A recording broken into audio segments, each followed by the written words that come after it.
Good afternoon. My name is Chris Nagel. I'm an attorney here at Holland & Knight. We do government contracts work, and we host a regular webinar where we address issues of interest for our government contracts clients. Today, we'll be discussing options and strategies for government contractors who are dealing with increased costs due to inflation. I'll set the stage, and then I'll turn it over to our two panelists today. We've got quick biographical slides for them. The first of our panelists is Bob Tompkins. He's in our DC office and one of the co-chairs of our national government contracts practice here at Holland & Knight. David Black is our other presenter. He is the other co-chair of our government contracts team, and he sits here with me in Tysons, Virginia, just across the river from Bob in DC. This is our agenda for the day. I'll start by, like I said, level setting a little bit in terms of the current economic environment and then the government's response to date. We'll then talk about contract types, and Bob will do that. And then David will look at DOD and GSA approaches to date and some of the memoranda that they've put out. We'll then finish with some strategy points, some recommendations for existing contracts, and then for prospective contracts. So things to look for with contracts that our folks have now, and then moving forward as you're negotiating contracts, things that we've seen work or that may work in the future. I don't think I need to tell anybody on the line the serious nature of the inflationary costs that contractors as well as other businesses are facing these days. We're seeing obviously increased costs in things like labor, supplies, equipment, and of course that's significantly increasing the cost of performance on government contracts. What's not changed, though, is the price in general that contractors have negotiated with the government. And as a result, we have a significant imbalance of what was planned from a profit margin perspective to what contractors are actually realizing. The second data point there will also not be a surprise to anybody, which is that the government has most of the leverage in the relationship between the government and a private company that's doing contracting work for the government.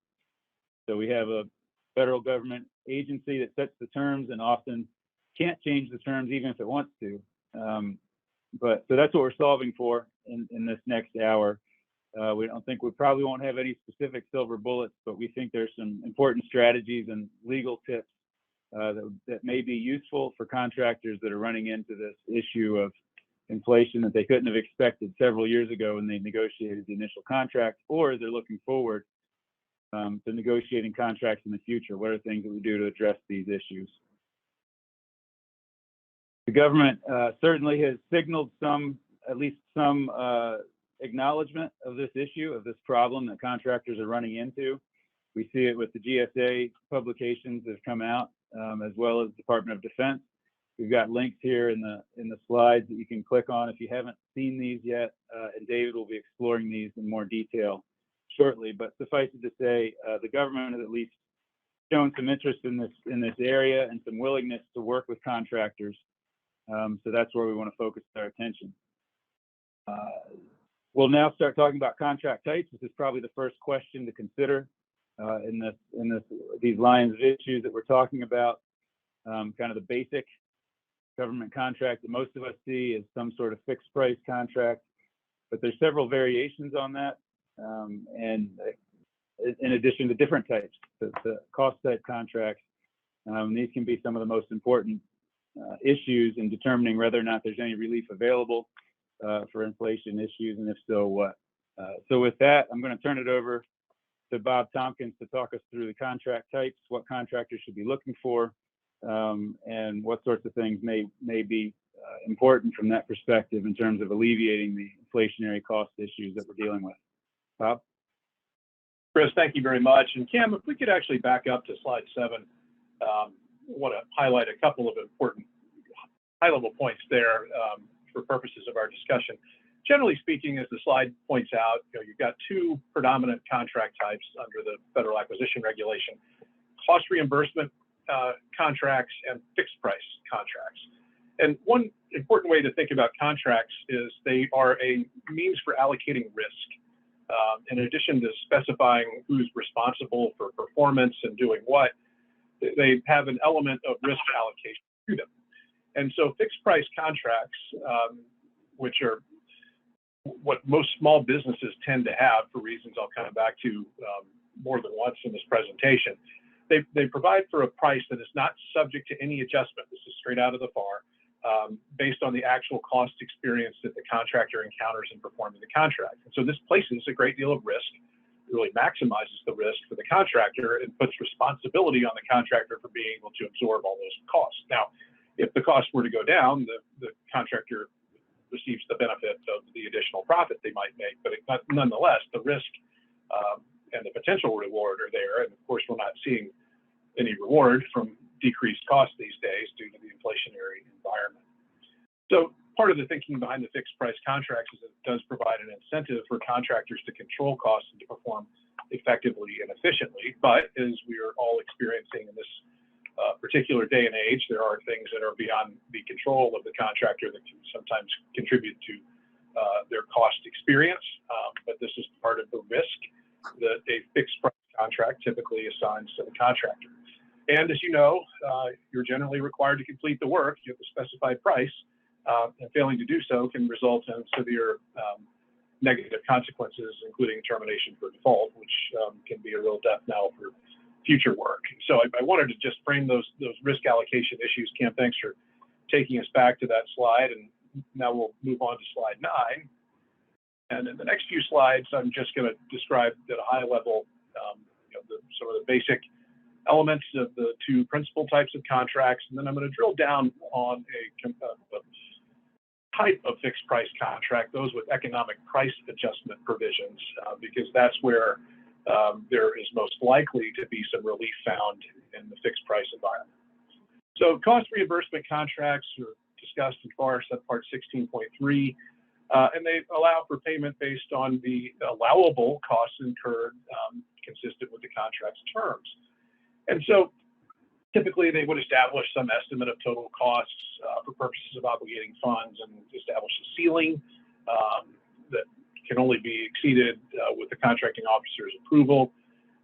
One way to look at these is in contrast with fixed price contracts, in particular with regard to risk, because the cost type contract puts more risk on the government. If the costs go up and those costs are allowable and otherwise incurred in a manner consistent with the terms of the contract, the contractor can pass those costs on to the government as part of the cost type contract.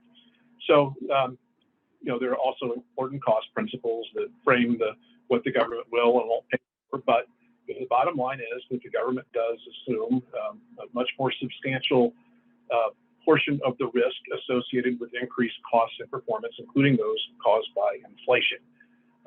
One other thing, while not mentioned on the slide here, though, is to have cost type contracts generally requires a contractor to have certain cost systems and cost accounting systems approved by the government. These requirements can be quite onerous. And for that reason, many small businesses are really not in a position to have cost reimbursement cost type contracts. Instead, they rely predominantly, if not exclusively, on fixed price contracts. So with that note, let's move on to the next slide, please.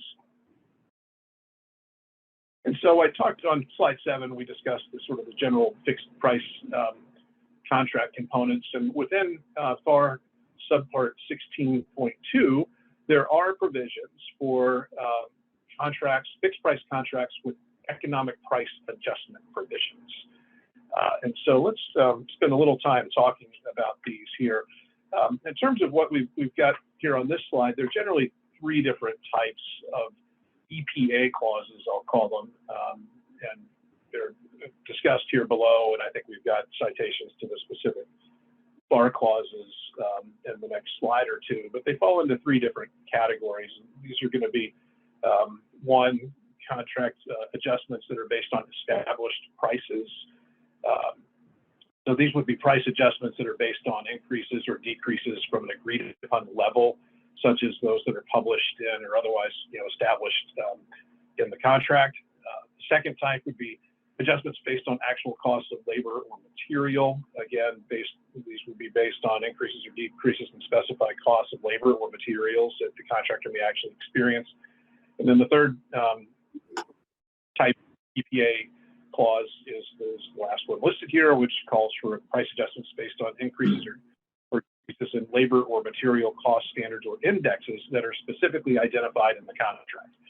So we'll come back to this latter point here in a slide or two, but to preview one of the issues, it's important to pay close attention to what your EPA clause actually says and to make sure that you have an understanding with the contracting officer about what are the baseline prices and costs and what are the indexes, particularly in the latter category, that are going to be used to determine if there has been an increase in cost that could be compensable under the contract. So moving on to the next slide.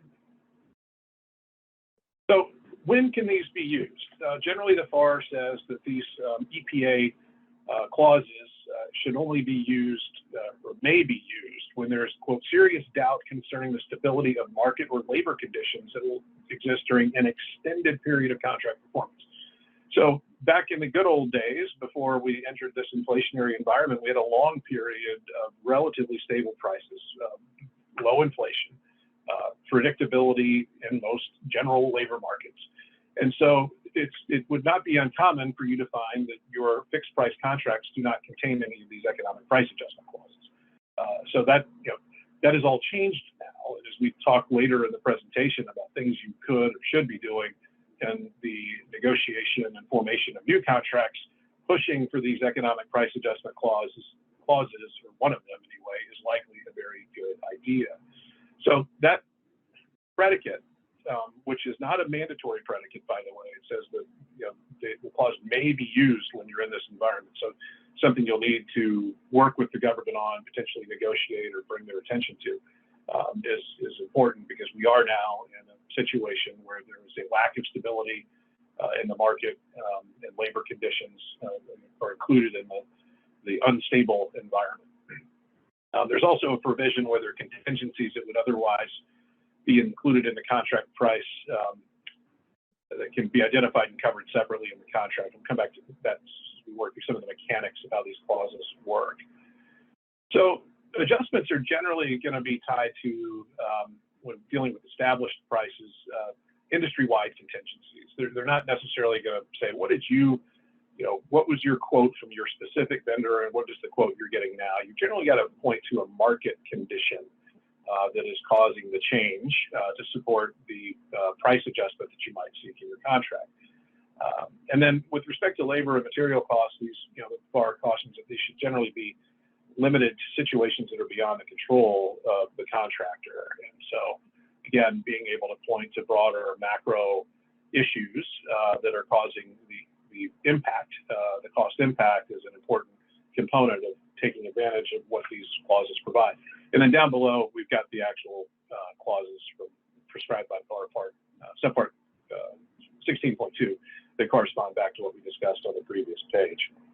So Kim, let's move on to the next slide here. And then there is another category of fixed price incentive contracts that provide for an adjustment of profit based on formulas, based on the relationship with the total final negotiated cost and total target cost. This can get a bit complicated, and we won't spend a great deal of time on it here today, but I wanted to flag it as another variation on the fixed price contract theme that you should be mindful of. And so moving along now to our next slide, Kim. So what should you do and what should you look for? What are some other things to be mindful of when you're particularly looking at the economic price adjustment clauses? So the first baseline starting point is go and look at and inventory your contracts. Figure out what type of contracts do you have. If you happen to have cost type contracts, you likely have better means and mechanisms to relief based on your actual cost experience. Again, there are limitations that are provided in the FAR and perhaps in the terms and conditions of your contract. But again, the risk is shifted more to the government with respect to cost type contracts, the risk that is for increases in costs. So then, of course, if you've got a fixed price contract, you want to look and see, does it contain any of these clauses we were mentioning a moment ago, including the economic price adjustment clauses or the incentive based fixed price contracts, excuse me. So There you may be in a better position. You certainly would be in a better position than if you had just a plain old fixed price contract to seek relief if inflation has affected your performance. And David will talk more about DoD's guidance and how it kind of folds into what the FAR says about the different types of contracts. So moving on to the next slide, Cam. So again, the government bears the burden, the risk rather, of increased costs, including those as a result of inflation. There are particular processes that you have to be mindful of, and this is as you review your cost type contracts, if you happen to have those. There are notice requirements, particularly if your costs are nearing the contract ceiling. There may be other thresholds that are specified in the contract, at which point you need to advise the contracting officer that you've hit one of those thresholds. Failing to do so may preclude you from being able to utilize the price or cost adjustment, provisions of the contract. And then, burden shift back to the government once the notice is provided. And again, there are certain caps, including the contract ceiling. So those are identified here. Because the risk really comes on the fixed price contracts, we won't be spending a great deal of time on cost reimbursement today. So I'm going to move on from this slide to the next one where we talk about some of the particular economic price adjustment clause considerations. So again, these are fixed price contracts, which by virtue of one of the FAR clauses that are discussed, create the opportunity for the contractor to shift back some of the risk for increased costs or decreased costs, because the economic price adjustment clauses by design move in either direction. But it reallocates some of that risk back to the government under certain circumstances. So again, much like the contractor on a cost reimbursement contract has an obligation to notify the government of certain events, such as approaching a threshold of costs or approaching the ceiling, the contractor does have certain obligations that it has to follow and meet in order to make use of these clauses. So first of all, the particular supplies that in the context of this particular discussion of this FAR clause relating to supply contracts, typically as indicated in CLINs or contract line item numbers that have an established price, which means that the price is an established catalog or market price. There's the net price after applying standard trade discounts, and David will talk about some of how this gets applied in the GSA context in particular. And then, it does provide for an increase in the corresponding contract prices if the established contract price of the contractor is increased after award. Generally, this is going to move in parallel with the same percentages, based on the established the established price. It requires a written request to the contracting officer and includes provisions that limit the amount of price increase that can be obtained. So let's move on to the next one. This is going to be where we discuss 216-4, and we'll spend a bit more time walking through some of the particulars, including adding some things that are not necessarily on the slide. So again, if you have this particular economic price adjustment clause in your contract, it does again require the contractor to provide timely notice to the contracting officer if the rates of pay for labor, including fringe benefits or unit prices for materials that are shown in the contract schedule, either increase or decrease. Because remember, this can work both ways, and who knows? And in time, we hopefully will see a situation where prices recede, and that may, and to the extent they decline, may actually create a situation where the government can seek a downward adjustment in the contract price. So again, this notice has to be in writing. The FAR clause actually requires the notice be provided within 60 days after the increase or decrease. The contracting officer can allow an additional period up to the date of final payment under the contract.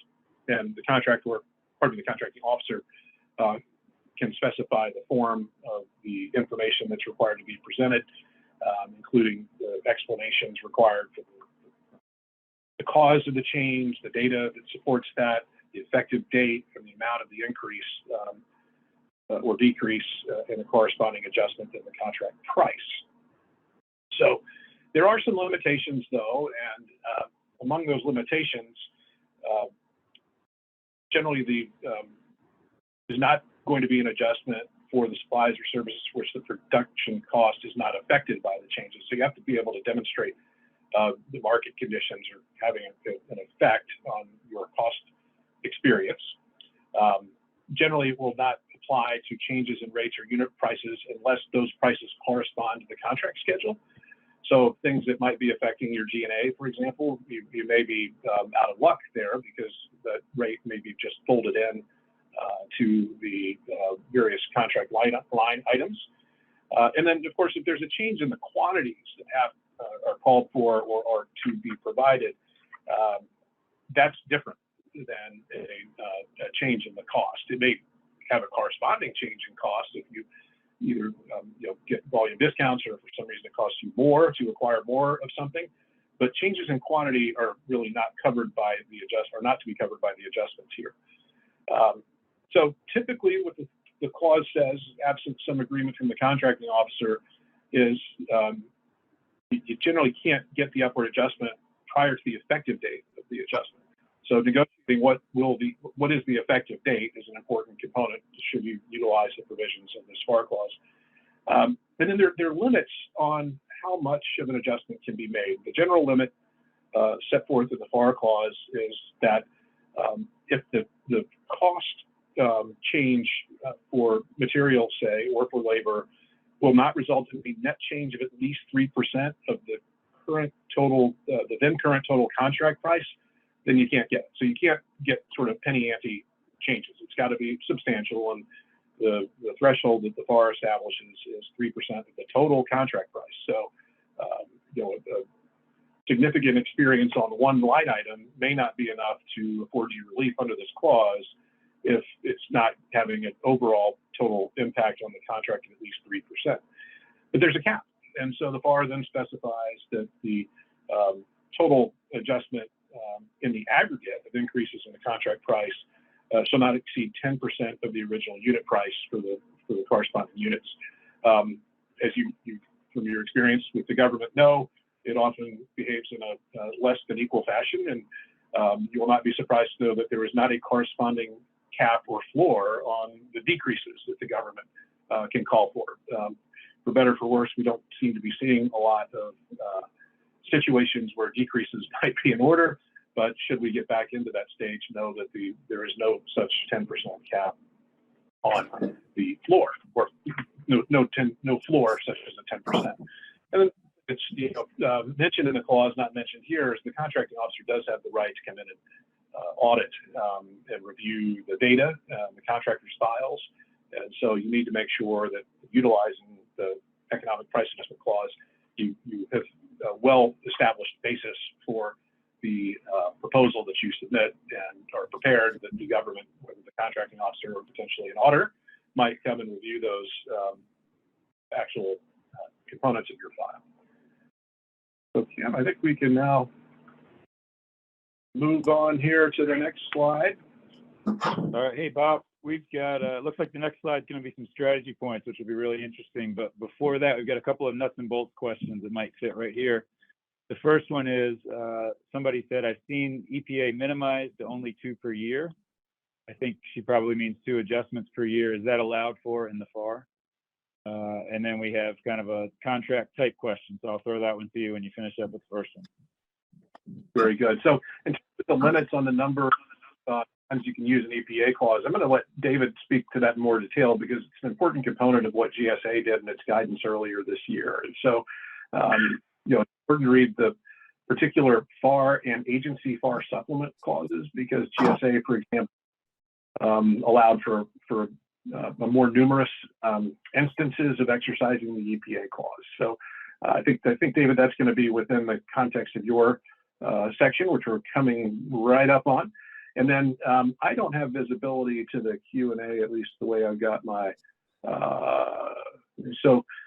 where do labor hour contracts fall? Generally, those are going to most likely fall in the fixed price realm, but again, you want to go and read your contract to see what provisions are actually included and how the labor rates are established, how the contract line items, the CLINs are set up, and in particular, if they have some form of the economic price adjustment clause. So that sort of is a general answer. I think I've got answering the correct question here from our guest. Excellent. Yep, Thank you. The last one. All right. Here's the next slide for you. So one other thing that's important to consider, and David, Chris, and I were talking about this in some detail yesterday, is don't forget about your subcontractors and what your subcontract terms and conditions say. In a perfect world, your subcontract will align with the prime contract and flow down all the relevant terms and conditions, including FAR clauses, which would effectively put your subcontractor in the same position as the prime, but that's not always the case. And particularly when you're dealing with suppliers who may not really even think of themselves as subcontractors, even though the government might think that they are. The flow downs and the consistency between the prime and the subcontracts may be even more divergent. And so, again, looking at those subcontract types and comparing them to the prime contract type is very important. And even if you're subcontract, let's say you've got a fixed price subcontract with a subcontractor that puts the risk of inflation or other cost increases on that subcontractor, what are you going to do if they just walk off the job? As a prime, you're stuck with the potential for termination for default and all the baggage that comes with that. But subcontractors may not feel quite the same pressure. And so having a backup plan in place, if you can get one in this market environment, is important. We certainly have seen situations where subcontractors use the threat of walking off the job to extract things that may not be legally necessarily called for in their subcontract. So, the point being, pay close attention to what your subcontracts say, whether you're the prime or the sub, to understand what type of contract you're in, what are the relevant terms and conditions.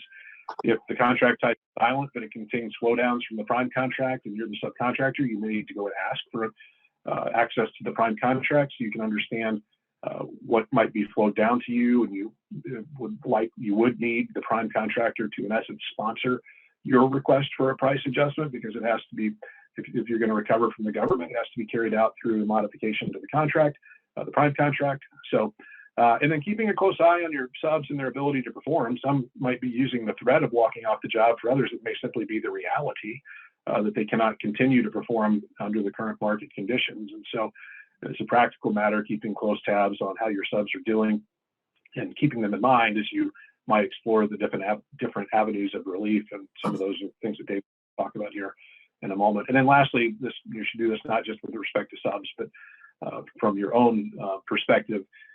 Be open with your agency customer to let them know what's going on. There are some things that they can do. David's going to talk a bit about the strategies later on, what you might be able to do within the context of a fixed price contract. And certainly as you're negotiating new contracts, and we'll come back to this in a bit, be mindful of how to pay close attention to what type of contract it is, what FAR clauses are being included, and pushing for those EPA clauses. Yeah, I think we're ready for the next slide. All right, before we move on to that, a couple more questions. I think what we might do is wait on the questions until the end, just so we make sure we cover all the material, and then we'll circle back. But we also need to, for any attorneys that are dialing in from states that need codes, so that they've been attending through the whole presentation, we've got your code for you, which is HK, as in Holland and Knight, HK 2210274368. Again, it's HK 2210274368. And with that, I'll turn it over to David to talk through some of the agency positions we've seen of late. All right, great. Well, thanks, Bob. That's a great introduction and lead into kind of where things are under current contracts. And DOD and GSA have both issued memos dealing with their respective contracts that I think are really interesting for the entire community. So we're going to kind of run through those. If you can, Cam, if you can move to the next slide. We'll start with DoD. So I think, so DoD has issued two memos, one back on May 25th, and then a second one, which is really interesting, on September 12th.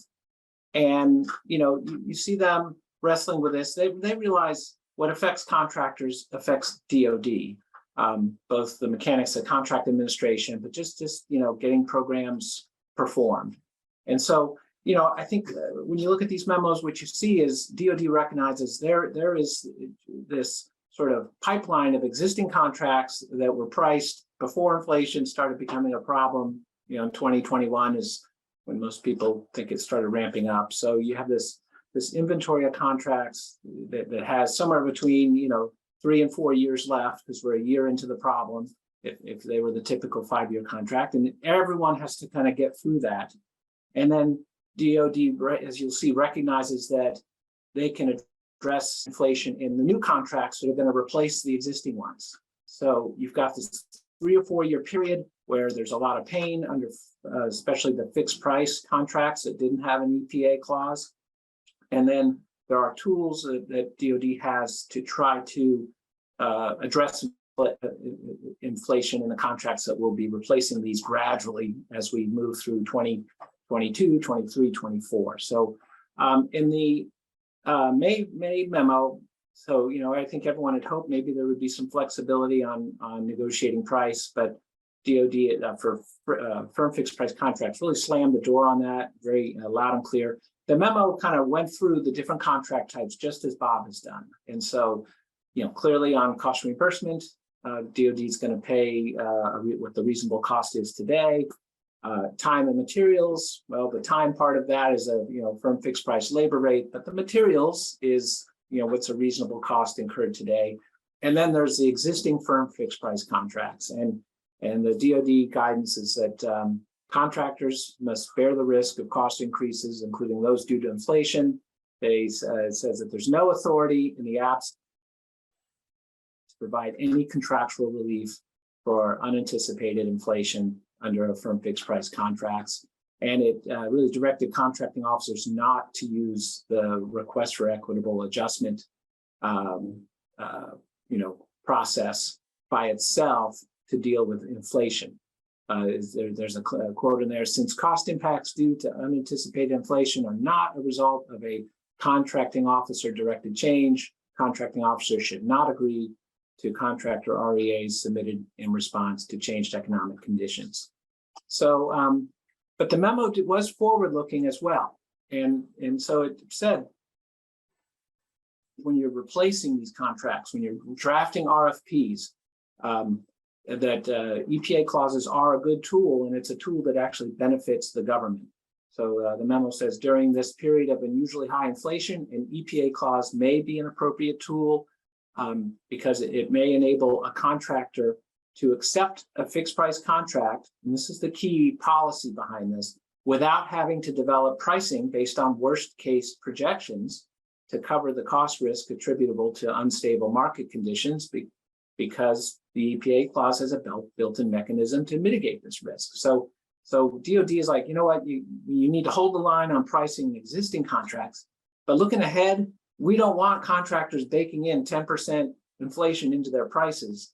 We really, because economic conditions could swing back the other way in 2 or 3 years. Hopefully they do, and of course those prices would be DoD would be making overpayments based on market conditions. So there's encouragement here that contractors can use when reviewing RFPs. We're going to get into this later, but it really is encouraging contracting officers to use EPA clauses. And then there's guidance about when it's appropriate. The memo talks about DFARS 216.203-4. EPA clauses should generally go into contracts where the performance will be at least 6 months long. And then the FAR also talks about using these clauses where performance is going to be at least a year. So the length of the contract will affect the contracting officer's decision whether to have an EPA clause. The longer, the more likely and the more appropriate. And then it's also not only do we use an EPA clause, but what's the mechanism? And Bob talked about some of these mechanisms that might be in current EPA clauses, but the index with the ceiling is the primary one. And so there's guidance in there to use the appropriate. There's indexes for producers. There's a producer price index. There's an employment cost index for wages that BLS puts out. And so the memo directs contracting officers to those. And where I see using these, if you're a contractor, is if there's solicitations that are coming out without an EPA clause, you can use this memo and ask a question with a little bit of content around it and saying, won't you consider adding an EPA clause? Or if they use the wrong index, you really should use this index because that's the one that's aligned where the inflation risk is. So the memo, I think, really can be used by contractors as a way to educate contracting officers if you're not seeing EPA clauses in your forthcoming solicitations. Then on September 12th, DOD issued a second memo, which I think surprised everybody. And the memo acknowledged that that they had received some feedback. The memo is based on feedback about how inflation is presently affecting the defense industrial base. And they wanted to try to offer some flexibility that they hadn't offered before with regard to existing contracts. So memo says, and you can move to the next slide, Cam. Prior slide. There you go. And so the memo talks about that there may be circumstances where an accommodation can be reached by mutual agreement of the contracting parties, perhaps to address acute impacts or small businesses or other suppliers. So, they're trying to say, okay, maybe there's some accommodation, but the accommodations aren't intuitively great because it says, provided adequate consideration is obtained for the government, so the contract officers have to get something in return for this. Such an accommodation may take the form of schedule relief or otherwise amending contractual requirements. So it doesn't say they can give price relief on this. And I think they're holding the line. There's no authority, just as there wasn't in May, to give price relief. They do offer maybe creative solutions. And so the question is, what does this mean? How do you use this? And as we try to be thinking it through, the idea is to try to get relief on performance requirements that would reduce the cost of performance, or warranty, post-acceptance warranty requirements that would reduce the cost of the warranty. Changing the conditions where the warranty is triggered so that there'll be fewer warranty claims, or adjusting the schedule or adjusting performance requirements so that you can do the same work over a longer time with fewer people, perhaps. Some way you're not adjusting the price, the firm fixed price is the same, but you're adjusting those terms and conditions to make the cost of performance less so that, a contract that's now underwater is either less underwater or at least breaking even. And then, of course, there's this thing, okay, consideration. What do we do about that? We have to give something to get something. Well, I think the idea is to offer, again, every contract will be different here, and it's going to take, some looking at the circumstances, some creative thinking. Offer something new or different to the government that is of some value. One of the things they teach us in law school is consideration can be anything. It is in the value of the beholder. So the idea is that there's something, it could be maybe some additional help desk support, maybe something that's lower cost than the relief you're getting under the other terms and conditions. And so that's the idea, to try to find something, you're changing terms and conditions to give the government something a little extra, but the cost of doing that is less than the cost savings you get. So there's authority there for some problem solving when the relationship is right, or when the more important the program, the more perhaps priority the customer is going to give on making sure a contractor can perform without a ton of risk. And then the other thing if you go to the next slide now, the memo did mention Public Law 85804, that there is authority to grant extraordinary contractual relief. And you know, this is probably the Hail Mary pass. It's subject to available funding. They didn't really provide a ton of guidelines other than it would be for extraordinary circumstances. You know, so I mean, you can always try this. I think it's probably going to be, you know, where a contract was priced, you know, several years ago, you know, where it's really underwater, where you can show, you know, really extreme hardship. And you know, it's all about the details and then, you know, what's the context. So it exists. You know, I don't think they're going to, you know, for routine price adjustments, I don't think the DoD is going to be using this to cover those. But if there's a real hardship subject to funding, there is a mechanism to at least give it a try to turn a contract that's really underpriced now into something that, you know, at least breaks even. Next slide. So again, you know, just this is sort of wrapping it up. So, you know, the DoD memo. So it follows the different contract types and the allocation of risk. I will say, you know, for cost reimbursement contracts, giving those notices when you're approaching the ceiling, because what inflation should be doing is, you know, great, you're covered, right? These are reasonable costs, we're invoicing for them, but you should be burning through towards the ceiling faster than you had expected. And so it is really important to give those notice requirements of when you're hitting 75%, you know, that's a common threshold, 75% of the funded amount, so that you know, if possible, you can rightfully, you know, stop performance when funding is exhausted. You want the customer to go have enough time to go find funding so you can continue performance uninterrupted. And so I'll mention that as something that's important for contract administration. Next slide. Okay, now we're going to shift over to GSA schedule contracts. Okay, and it has back in March it issued an acquisition letter. There was you know, these are for commercial items. These are, you know, fixed price commercial items, commercial products, commercial services, and inflation was hitting the you know, commercial contracting community very hard back then. And there is an EPA clause in GSA schedule contracts, but it had a bunch of limitations in it that restricted the number of times you could seek a price adjustment. There were some waiting periods at the beginning and at the end. And GSA, as you'll see in a second, provided some flexibility. But you know, you'll see here, GSA recognized that inflation impacts both the contracting and the government as well. So, and so, you know, this is an important policy thing to be addressed. Next slide. So the acquisition letter grants what they call it a moratorium from the enforcement of certain provisions.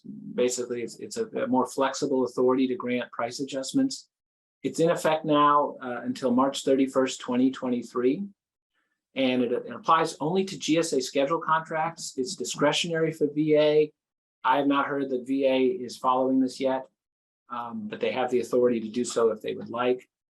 But it does apply to GSA schedule contracts. Next slide.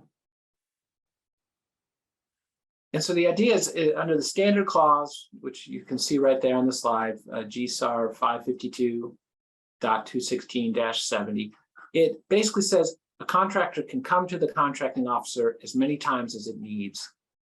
You don't have to wait 12 months after contract award to get what you used to have to do without the moratorium. You're not limited to 3 EPA requests per 12-month period. You can do as many as you need. You're not required to wait 30 days in between requests, and you're there's not cutoff at the end. We used to, within the 60 days prior to expiration, you used to be prohibited from doing economic price adjustment requests. So again, it's total flexibility. There's no limit and no time limits. Next slide.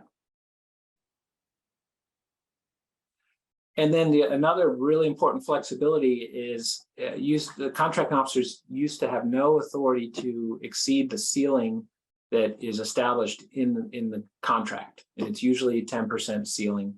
the authority existed 2 levels above the contracting officer under the standard clause. But under this moratorium of having to go get that higher level approval, contracting officers are now authorized to grant adjustments above 10%. So you are working directly with your contracting officer. There's no sort of log jam of a bunch of requests sitting on someone's desk who is sort of looking at these things for the first time. Your contracting officer can look at your request and pass this authority.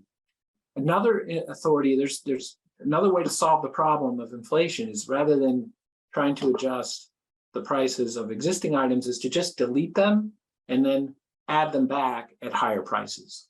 And that used to be prohibited prior to this memo, but during this moratorium period, contracting officers can add back a previously deleted item at a higher price. So that's another approach to this. Next slide. So for my GSA schedule clients, I remind them that not all of the requirements for the EPA clause have been suspended. And, before you can go request an adjustment to your GSA schedule prices, you first have to impose that price increase on your commercial customers, because the policy of the GSA schedule is to really be, government gets treated the same way you're treating your commercial customers. So your package still needs to include a copy of your commercial catalog or price list showing that you have risen the prices for the products on your schedule to your commercial customers. For SINs that are not subject to TDR, you're still going to have to do the commercial sales practices format. And then you also have to have some documentation supporting the reasonableness of the price increase. And the best way is commercial sales, but you may not be waiting to build a big record of sales data, and so you should be looking at FAR 15.44-1 or other ways to establish price reasonableness. But the best way is to raise the prices for your commercial customers and get a sufficient number of orders showing that the marketplace is accepting these higher prices, and that should do the trick. Next slide. Okay, so now we're going to wrap up. We got about 12 minutes left, and we're going to try to just look strategically. We're going to try to put all this together for you for both your existing firm fixed price contracts. That's where the problem is, firm fixed price without an EPA clause. And then Bob's going to say, help you look ahead for your business development, for looking at future opportunities to make sure you have some protection from the inflation risk. Next slide.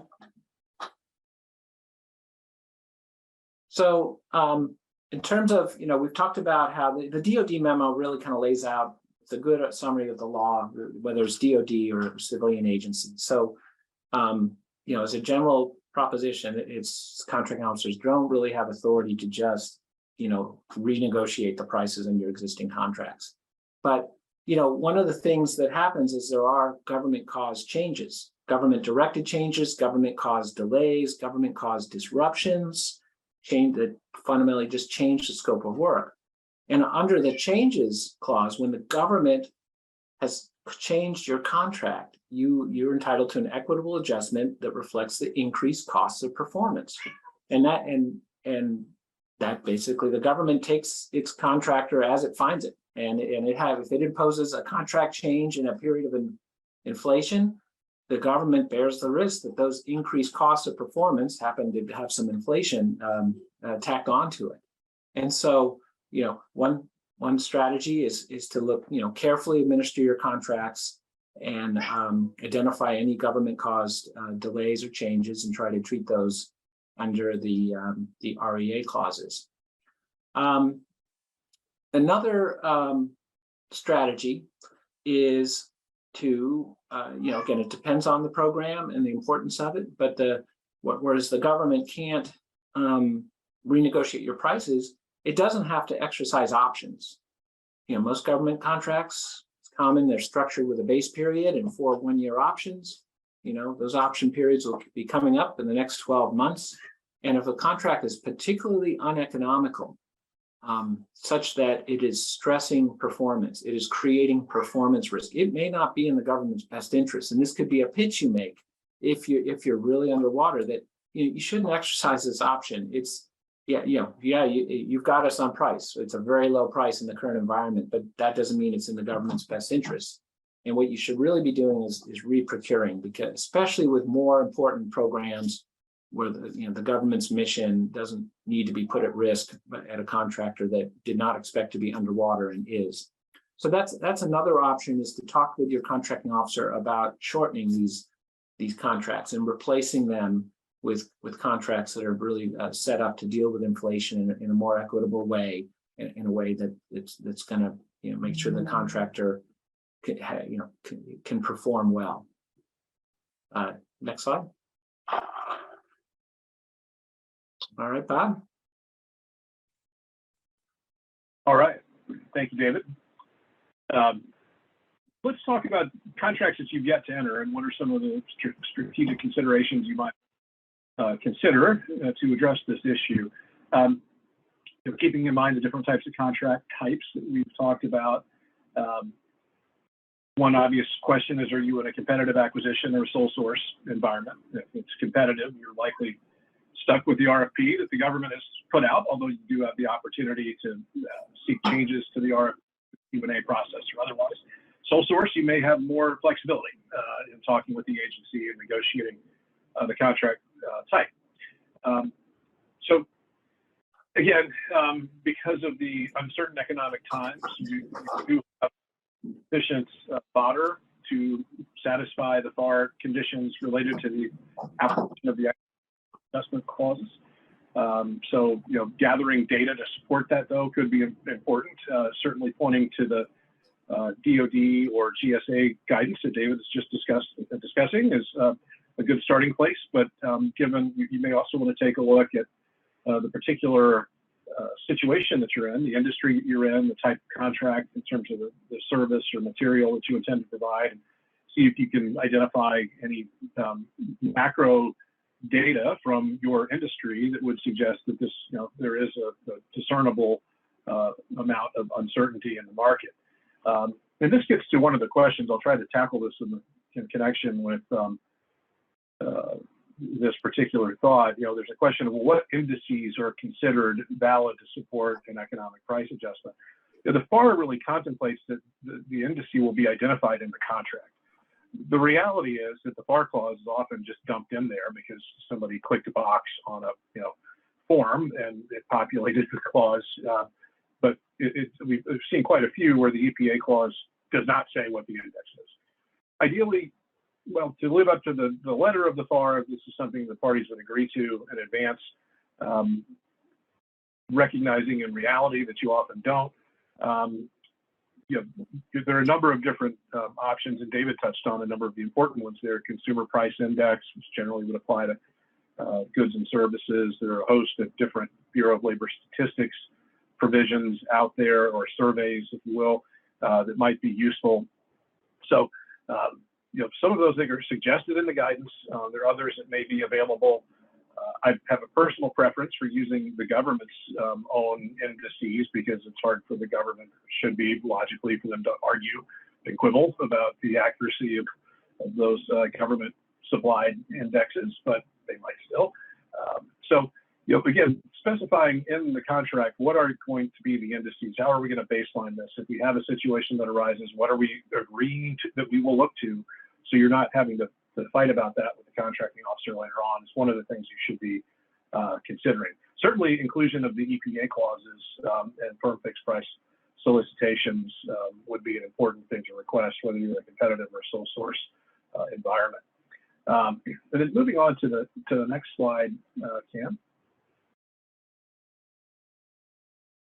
So a few things on the proposal front, and this really kind of puts you in a pickle, and you've got to use your business judgment. I mean, in theory, you could certainly justify substantial escalation year over year based on the assumption that pricing will continue to be difficult and go up and up and up. But what does that do to your competitive position? When it comes down to the price evaluation in a competitive environment, that may knock you out of the running. because 10% compounded over a 5-year contract is almost going to double the contract price at the final option period. And so, it's certainly factoring in escalation is important, but we also recognize the competitive reality that that might render you uncompetitive. In sole source environments, it certainly would be easier there because you're really just negotiating with the government. You're not necessarily at risk of the government of a competitor coming in at a lower price, although there might be parallel informal negotiations moving towards a sole source contract taking place in parallel. The agency might have other options, but factoring in escalation is clearly important. Making sure you can support the basis for your judgments, and in particular the indices that you might wish to have included in the economic price adjustment clause, whether it's the CPI index or something else. You should be mindful that in certain circumstances you may be subject to the TINA requirements, the truthful cost and pricing data requirements, and just know that that is a disclosure statute, and you should be prepared to disclose the basis for your assumptions and your estimates. And then you may also include assumptions in your price proposal, and that might be a way to potentially set yourself up for some future contract adjustment. If you say, we're basing our proposal on the following assumptions. Typically, in a fixed price contract, the terms and conditions of the contract might preclude you even then from relying on the assumptions, but it's worth a shot. And then, thinking about which specific benchmarks you're going to use to effectuate the economic price adjustment clause, I think is definitely worth considering. Want something that will pass muster with the government, but also that's going to fairly accurately reflect the actual market experience. And in particular, you want to make sure it's an established benchmark that's actually going to be around for a while. Things like CPI and others are, historically ancient, in their origins, and will almost certainly be here with us. But using some more obscure, particularly non-governmental index might not necessarily be a good idea if it's something that's fragile and might not be around forever.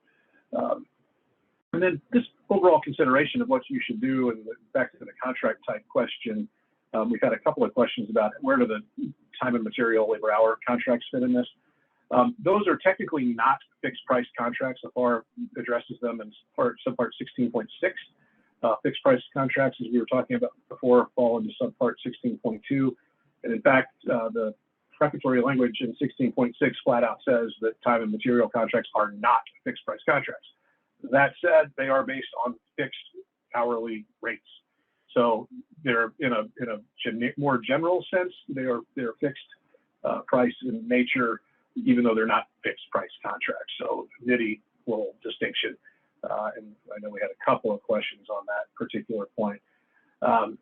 David, do you have any thoughts on that particular issue? What do you do in a T&M situation? And a lot of times we see those, that could be blended. There could be a T&M cleanse and fixed price cleanse blended in. There's no specific relief in the form of an economic price adjustment provision in the T&M FAR or the relevant clauses, at least out of the basic FAR. There might be in some of the FAR supplement language depending on the agency. But Chris, David, have you guys got any thoughts on the T&M environment, which is a popular type of vehicle? Yeah, well, you should be good on materials, because that is sort of, you invoice your materials. You're not, tacking on anything on top of those, but just your direct costs, that is sort of handled on it as a cost type contract. But the hourly rate, really, when you read that part of FAR 16, you're supposed to bake everything into your hourly rate. Those really are fixed, and so that presents a problem if we're seeing inflation in labor costs. There could be attempts to get stretch the EPA clauses into those in future contracts, but I think current ones, you're on the labor side, you're in a tough spot. Again, unless there's a change, that's where you look for a government cost change or delay, where you get an REA. And it just so happens your increased cost of performance include, the higher cost of doing it today. One point I want to add is, I know we're right at time, is just the use of the Q&A process and I think agency level protests if the Q&A doesn't result in getting either getting an EPA clause into an important contract. If you just kind of get the contracting officer ignores the request or declines the request, or there's a problem with the EPA clause they want to use, the ceiling is too low or it's the wrong index, that you can use either GAO or agency, but I think the agency level where you sort of it's basically calling a timeout on the procurement. The DoD memo says they have discretion to put these clauses in new solicitations, and they'll have broad discretion, but they do have to think about it. And if they're really making an unreasonable decision on not including it or putting the wrong index, you could protest that their exercise of discretion was unreasonable. It will at least really force the contracting officer to stop and get some help and decide, is this in the government's interest? And the DoD memo, the May 25th one, has some really helpful language that basically says contracting officers should do this as a matter of policy in protecting the government's interest. So I want to highlight, if you're not getting traction with the Q&A process, thinking of throwing in an agency level protest before proposals are due. And your last thought on that, I don't think there's any specific guidance from the Small Business Administration, but these fixed price contract issues really do have a disproportionate and adverse impact on small business. And it's particularly if you have a good relationship, if you're an 8A with your BOS at the SBA. I mean, the SBA is technically a party to those contracts. You might find a helpful advocate in your BOS for 8A contracts. And perhaps the small business, the OSDU office at a given agency might be worth looking to see if they're addressing this issue on a macro scale to just give some extra emphasis to the issue that might help the contracting officer get to the negotiating table. I think we've got a couple of questions we have not resolved yet. I'm just pulling them up on the screen. We talked about the different indices and a bit about the different contract types. David, I don't know if you've got visibility in pulling those back up now. Yeah, I've got one here. On GSA, GSA contract. Yeah, I'll just do the GSA one. When establishing new prices on a GSA contract, we are required to show proof that we are billing at those level, something that is now quite difficult when trying to request an economic price adjustment.